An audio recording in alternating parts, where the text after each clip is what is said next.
G'day YouTubers, Tech Screw TV, back with the Land Rover, back to the fuel tank. So, bit of an update, just reinstalled the fuel tank the other day. It's a bit of a bitch getting it back in there, really tight bolt and nut locations, but got the fuel tank back in and I've just got to fit the hardware now, make a couple of gaskets, reinstall the fuel pump and should be ready to go. So we'll see how we go. I'll keep you updated.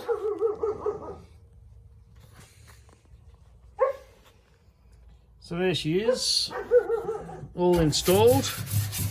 A little bit dusty already.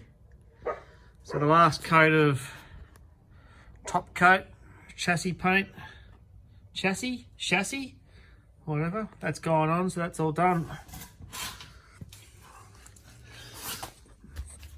So now it's just reinstall the fuel pump onto that rail. There she is. I'll use those tools. Gets bolted down with yon Type 17 tech screw, of course. Hook the electrics up and we should be right to go.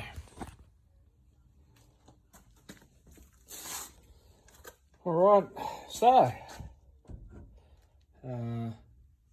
hardware installed, wiring done, facet fuel pump reinstalled via tech screw, thank you. Right, to start filling up. I'll fill it up with some nice clean fuel. What I did do, this little fuel tank sucky tubey little thingy that sucks the water up and sends it through the fuel pump. I did take a couple of millimeters of the bottom of it because I think it was fouling the bottom of the tank as it gets so close to the bottom of the tank. So I've just sort of like taken about 3-4 millimeters off the bottom of it. I really don't want anything fouling the tank. I'd rather be running out of petrol than being so close to the bottom of the tank that I'm sucking up more shit. Anyway, alright, I've just turned the key. Obviously it's running really rough. It's been going for about 10 seconds. Normally it would have cut out by now. So we'll see how we go. I'll let it run for a while and I'll see if I can't drive the bloody thing.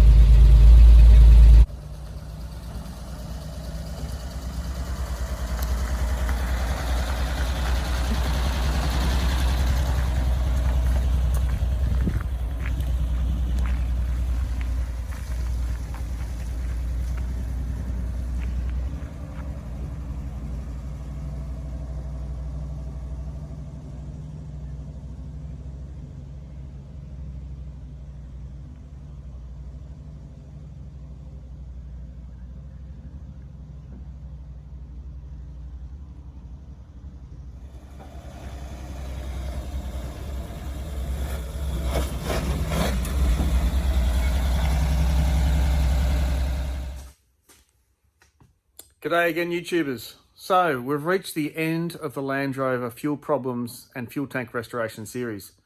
If you've watched every video or every episode in this series, I take my hat off to you. You deserve a medal. Thanks for watching. You've probably subscribed, so thanks for that. And hopefully you've shared some of the videos. So thanks for that as well. So everything seems to be okay. The tank is holding fuel. There's no leaks. The red coats worked really well. That was a really successful treatment. The Sikaflex, sticking the bash plate onto the tank, that has worked really well. That is strong as anything. That's not going anywhere. So I'm glad that I've cleaned up the chassis and started this rolling restoration or a rolling restoration, whichever one you want. What this project has done for me is highlighted the fact that I'm going to have to continue this restoration on the car. So there's a couple of things I've got to do. One is the tray at the back. I'm going to take the tray off, as I mentioned in the previous videos, take the tray off and fix up the chassis underneath the tray and remount it properly. I'll probably do a series on that. And the other thing I've got to do is fix some rusty door pillars. So that needs to get done. So I might get some parts for that as well. So that's going to mean that The wings have got to come off, the guards, the bonnet's got to come off, the door's got to come off, the seats are going to have to come out, the floor's going to have to come out. That means I'll be able to fix up the rust here. You can see some steel wool in there. So then I'll be able to fix the chassis underneath that as well.